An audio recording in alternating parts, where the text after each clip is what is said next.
Bueno, bienvenidos amigos a esta edición especial de Salud y mucho más. Como todos ustedes probablemente ya saben, hoy la empresa internacional farmacéutica Pfizer anunció, bueno, hoy no, ayer anunció que la data preliminar relacionada con las pruebas que se han realizado de su vacuna están siendo muy beneficiosas en términos de su efectividad. Ellos describen una efectividad en más del 90%. Eso significa que el 90% de las personas que fueron vacunadas han desarrollado algún tipo de inmunidad contra el virus del COVID-19. Y esto es, por supuesto, comparándola con el grupo control de los que recibieron simplemente placebo. Eso significa pues una muy buena noticia. Esta es una vacuna extraordinariamente nueva porque nunca antes se han hecho vacunas de este tipo. Las vacunas tradicionalmente eran la inyección en la persona de un virus muerto o de un virus atenuado. En este caso en particular no se inyecta ningún virus, se inyecta una proteína que es en realidad una molécula de RNA mensajero del ácido ribonucleico del tipo mensajero. Ese RNA penetra dentro de la célula, hace que la célula comience a producir una proteína similar a la corona proteica que rodea el coronavirus, y de eso dispara el proceso inmunológico que hace que se produzcan los anticuerpos necesarios para combatir esta alteración en las proteínas producidas por las células inoculadas por esta molécula de RNA. Esto es una tecnología innovadora, se desarrolló en menos de 6 meses y está revolucionando la industria farmacéutica porque de esta tecnología probar ser efectiva para producir cambios celulares que alteren el comportamiento de la célula ante un agente infeccioso, esto puede facilitar muchísimo el desarrollo de nuevas vacunas. El día de hoy me encuentro en compañía del doctor Oscar Cedeño, un médico venezolano residente en Venezuela, compañero mío de promoción y gran amigo, y quería conversar con él para que nos informara un poquito cuál es el estado del COVID-19 en Venezuela, en lo que se puede saber de información, bien sea del área médica o bien sea a través de los canales epidemiológicos, que nos pueda dar una idea de cómo está ese proceso epidémico en Venezuela y también cuáles son esas informaciones que han llegado de que la vacuna rusa está siendo de alguna u otra manera probada en un grupo de venezolanos y informándonos pues de una u otra manera qué sabe él en relación con esto. Buenos días, Oscar, encantado de tenerte conmigo y bueno, quería invitarte para que nos dieras una visión de cómo está el COVID-19 y cuál es la expectativa de los venezolanos en relación con la vacuna. Hola José, buenas tardes, gusto igualmente en saludarte. Qué bueno que estamos en este medio y podemos mantener la vinculación. Bueno, en general, tú sabes que aquí los, la información general sobre este tipo de cosas es potestativa del Estado. El Estado es el regulador y el controlador de la información. Lo que oficialmente sabemos es que los casos de COVID están disminuyendo en todo el país. ¿Okay? Los datos oficiales muestran que de 1.000 y tantos que había hace unos 15 días, 3 semanas, ahorita estamos promediando entre 200 y 300 casos diarios diagnosticados. El asunto es que no sabemos cuántos tests se están haciendo diariamente. Se suponía que había una cierta escasez de PCR, del que tiene expresión más lenta a la hora del resultado, y que esos test se habían acabado. Estaban utilizando, eso es extraoficial, que estaban utilizando pruebas rápidas por anticuerpos que, como sabemos, tienen otra expresión y otro significado. El hecho es que la duda que tenemos, por lo menos los médicos venezolanos, es que si ese descenso de los casos es porque de verdad están disminuyendo, contrario a lo que está sucediendo en el resto del mundo, aunque aquí el COVID arrancó un par de meses después, o si es simplemente se están haciendo menos pruebas y por eso está más bajo. Entiendo. Los personeros a los que he oído en el gobierno nacional Dice que no, que ellos están haciendo tantos test como son necesarios, llevan una expresión porcentual de tantos test por millón. Yo no conozco cuál es la estadística representativa o de representatividad, pero eso es aparentemente lo que está pasando. Lo que sí sé por vía de otros colegas que trabajan en terapia intensiva en algún hospital cercano, es que al menos el hospital de Cumaná tiene menos casos hospitalizados que los que tenía hace un mes, y que hay como un alivio entre el personal médico porque no están llegando tantos casos como decía. Aquí en Cumaná estaban promediando entre 30 y 50 casos hace un mes y medio, puede ser un poquito más, y fueron disminuyendo al extremo que en la mayoría de las estadísticas diarias que yo he oído o leído en las redes no aparece Sucre como estado donde se está presentando el coronavirus en este momento, lo cual es sorprendente, pues. Entonces, a todos nos queda la duda, los periodistas lo expresan, si es que se están haciendo menos test, por tanto, se dan menos casos positivos, o que en efecto hay una situación extraordinaria en Venezuela, donde los casos han ido disminuyendo progresivamente. Aquí en Estados Unidos los casos han bajado cuando ha bajado la actividad de interacción humana, es decir, cuando las personas se reúnen menos, van menos al trabajo, van menos a los sitios de aglomeración pública, sobre todo en los sitios bajo techo. Será un poco el hecho de que la facilidad de tránsito en el país por la escasez de gasolina y porque la población pues no está en condiciones de estar viajando y de estar interactuando con personas de otras regiones, ha resultado pues que ha facilitado esa disminución en el crecimiento de pacientes.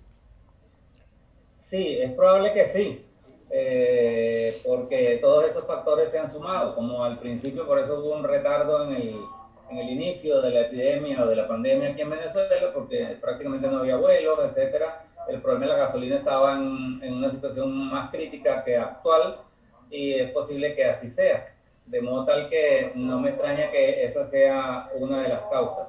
Sin embargo, yo lo que noto por los familiares que tengo en la calle, es que hay una pequeña disminución de conocimiento de casos en la ciudad, particularmente en Cumaná. Pero sin duda que tiene que estar influyendo, porque a pesar de que hay gasolina en pequeñas cantidades, la gente tiene que hacer cola, depende de cuál tipo de empresa de gasolina vaya, si la que vende en dólares o la que vende en bolívares, la subsidiada.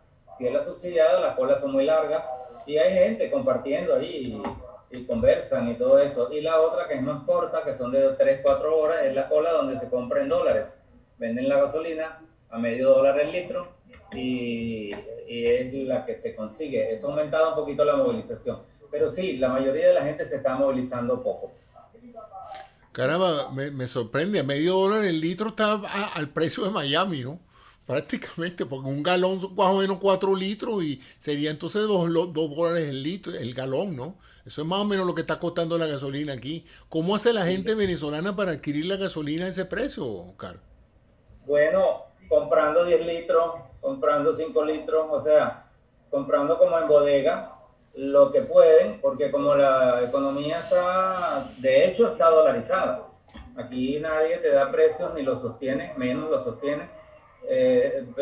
Nadie te da precios en bolívares, sino como segunda expresión mantenida solo casi que por minutos, porque el que verdaderamente rige la economía es el dólar. Entonces, la gente sabe que si lleva $10 va a comprar 20 litros de gasolina, y si puede comprar 30 litros, pues ya sabe que son $15 y así sucesivamente. Tengo Entiendo. familiares que van 2 veces a la semana, cada vez que pueden, en lo que compran algo, lo venden y les queda algún efectivo, o por las tarjetas. Sabes que aquí el gobierno da ciertos subsidios que llegan por la vía del carnet de la patria, y esa gente que tiene carnet de la patria le pagan alguna cosa en petro, y con esos petros y el biopago en las bombas compra la gasolina también. O sea, hay métodos alternativos para poder llegar a eso. La gasolina que está en las bombas subsidiadas es mucho más económica.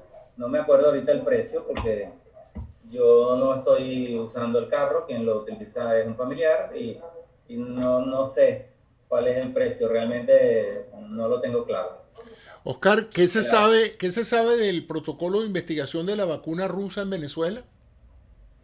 Bueno, igualmente, aquí llegaron, hablaron de 3.000 pruebas que habían llegado a Venezuela en un momento determinado de la vacuna rusa. Aparentemente de esas eran, la mitad eran vacunas y la otra mitad eran los placebos para la tercera fase de experimentación de la vacuna, que por convenio entre gobiernos había llegado esa cantidad, y entonces Venezuela y no sé qué otro país y Argentina se sumaron a la expectativa con la vacuna rusa y quedaron en llamar a grupos de voluntarios aquí para que se colocaran la vacuna. No se ha sabido nada de eso, si eso ya está en curso, si están esperando alguna cosa. Yo sospecho que deben estar en curso, porque no tendría sentido tener esas vacunas allí, pero a lo mejor empezaron con población de riesgo, con personal de hospitales, con personas que quisieran, y además no son muchas. Suponte tú que, si me equivoco, y sean 2.500, pues son 2.500 personas nada más en todo el país, o a lo mejor en el centro del país, que van a hacer la prueba. Como es a doble ciego, pues van a hacer la prueba a una cantidad equivalente, Claro. sin saber quién es quién, como ya tú sabes. ¿A quién está a cargo de ese protocolo de investigación? ¿Las universidades, las instituciones científicas o el gobierno? Nada, el gobierno, que yo sepa, eso está en manos del gobierno. Yo no trabajo en el Estado, no me llegan comunicaciones oficiales de ellos, pues yo estoy jubilado y salgo poco. Estoy confinado en casa la mayor parte del tiempo.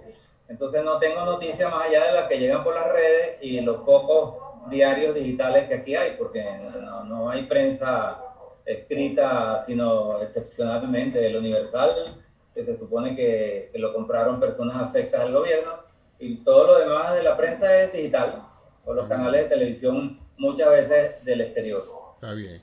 Mira, Oscar, tenemos un compromiso este viernes, tú y yo, a las 10:30 de la mañana. Vamos a tener un programa por aquí mismo, por estos canales de YouTube y de Facebook, para hablar sobre el pie diabético, una de las complicaciones más lamentables de la diabetes mellitus.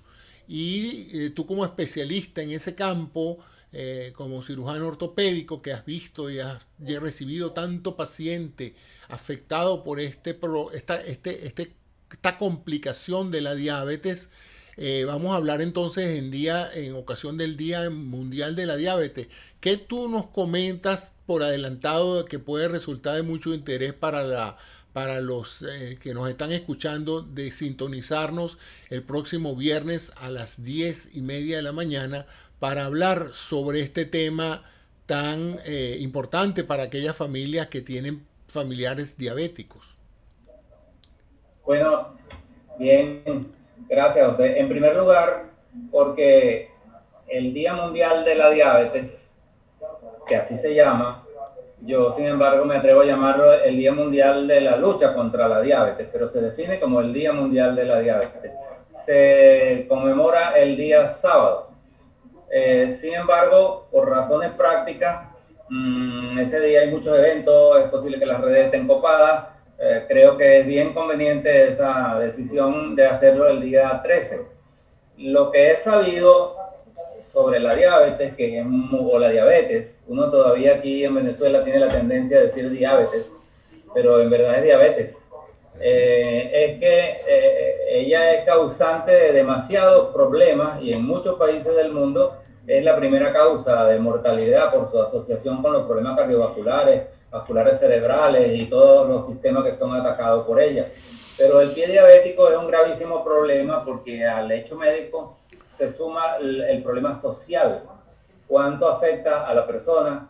¿Cuánto afecta a su capacidad de locomoción o de movilización? ¿Y cuánto afecta a sus familiares, en tanto y en cuanto el problema sea de mayor envergadura? Porque el pie diabético de por sí es una condición que acarrea pérdida de sensibilidad, pérdida de parte de la circulación, asociado a deformidades que degeneran en las úlceras.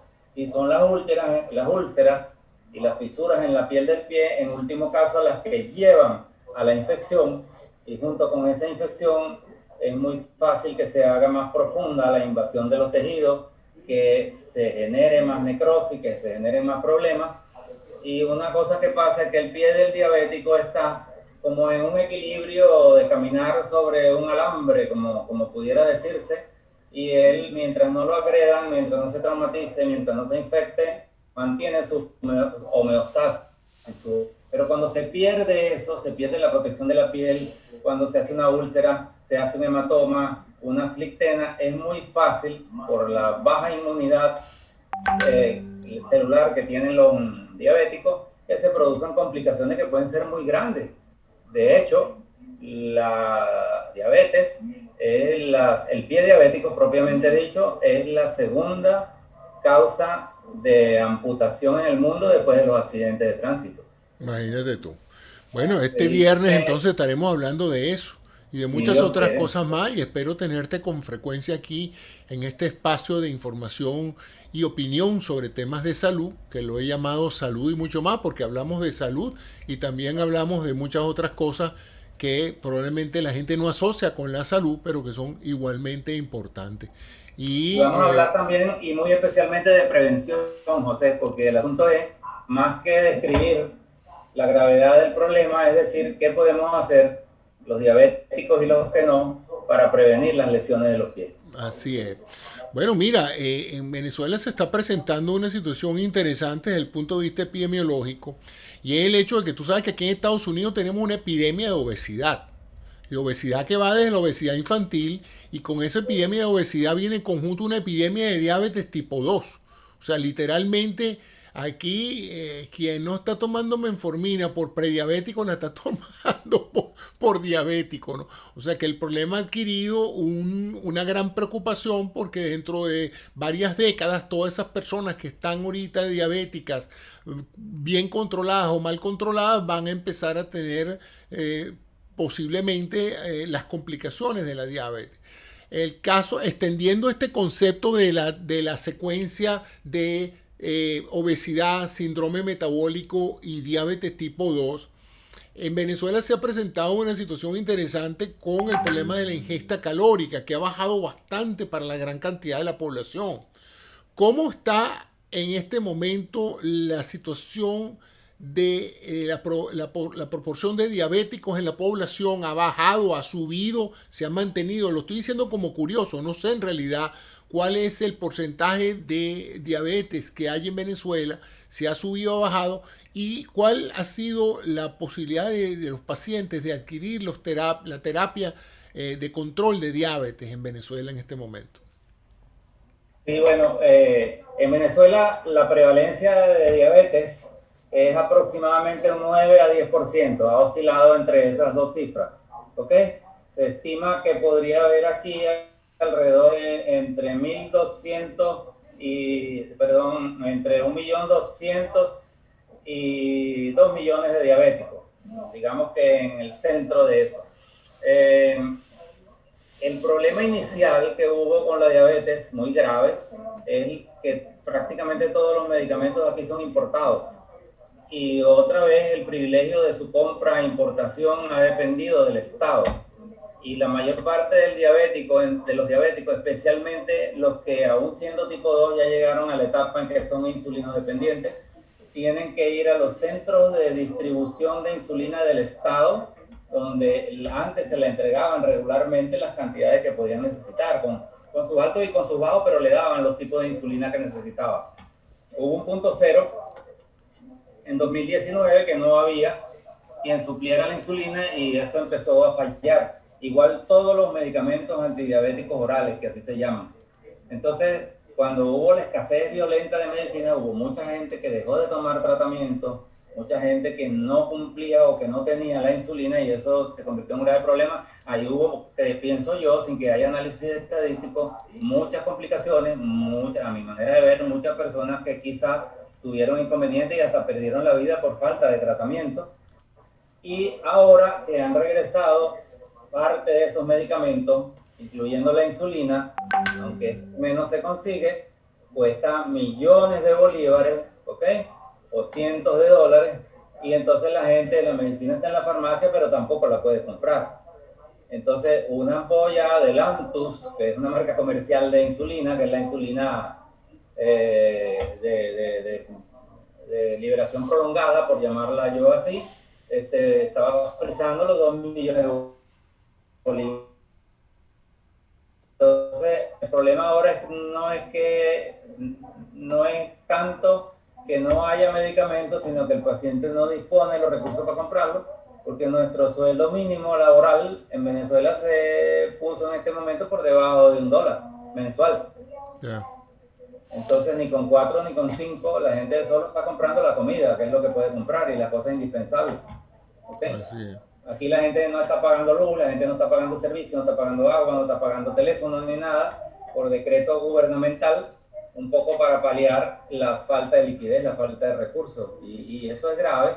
Yo creo que ha aumentado la morbilidad o las comorbilidades con la diabetes y los problemas cardiovasculares. No es fácil conseguirlo.